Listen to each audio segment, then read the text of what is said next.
We provide you the platform to turn your dreams into reality. Give wings to your aspirations with KR Mangalam University. Israel ने operation rising lion के पहले ही दिन Iran के top military commander और परमाणु वैज्ञानिकों को मार गिराया था। मिसाइलों से पिन पॉइंट हमले का टारगेट हिट किए थे। अब ईरान के लोगों ने फिर युद्ध की धमकी दी है और खामेनेई का बंकर से बाहर न आना आशंका बढ़ा रहा है कि ईरान कुछ बड़ा करने वाला है।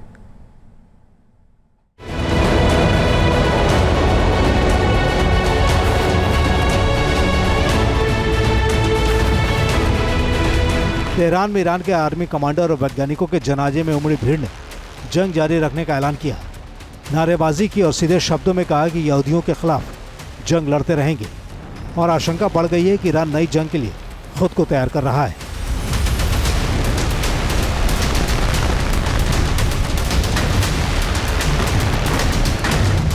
जब इजराइल ने 12 दिन का युद्ध ईरान पर थोपा तो उस युद्ध के शुरुआती दौर में ही इजराइल ने ईरान के टॉप मोस्ट जनरल्स को और टॉप मोस्ट न्यूक्लियर साइंटिस्ट्स को उनके घरों के अंदर बॉम्ब मार कर उनको मार दिया।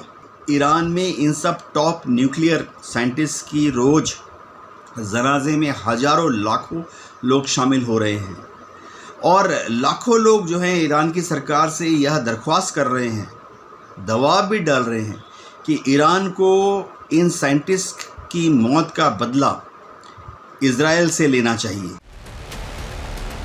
इजराइल ने ईरान में चलाए ऑपरेशन राइजिंग लायन में फाइटर जेट्स और ड्रोन से हमले किए। फाइटर जेट से बमबारी की गई और ड्रोन हमलों से भी टारगेट को निशाना बनाया गया।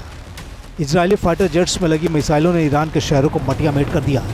F-35 और F-16 फाइटर जेट्स ने भारी तबाही मचाई।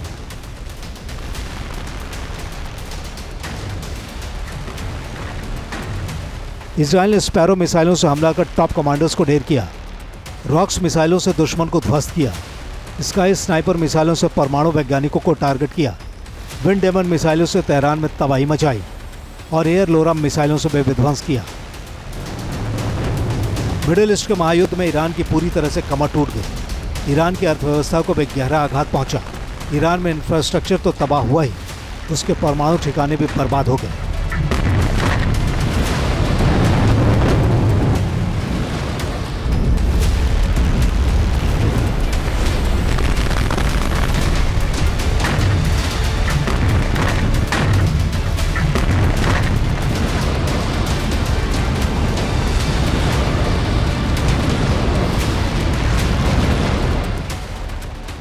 दावा है कि इस युद्ध में ईरान को $35 बिलियन का नुकसान हुआ। यह नुकसान ईरान की जीडीपी के 9.2% के बराबर है। 12 दिन तक ईरान पर हमला हुआ। बार बार कहा गया कि ईरान के परमाणु प्रोग्राम को खत्म कर दिया जाएगा। खामेनेई भी परमाणु प्रोग्राम पर डटे रहे, लेकिन ईरान का परमाणु प्रोग्राम 100% खत्म नहीं हो पाया। ईरान अब पलटवार करने की बात कर रहा है। खामेनेई अब तक बंकर से बाहर नहीं निकले हैं और माना जा रहा है कि खामेनेई कुछ बड़ा प्लान कर रहे हैं। आर्मी कमांडरों के जनाजे पर ईरान ने मातम तो मनाया है, लेकिन कमांडरों की मौत का बदला लेने की कसम भी खाई है, जिसके बाद एक बार फिर युद्ध शुरू होने की आशंका भी बढ़ गई है। Team news nation.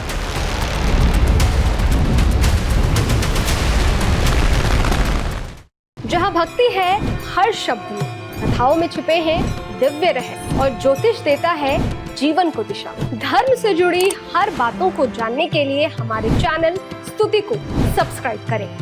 चैनल पर जाने के लिए इस लिंक पर क्लिक करें।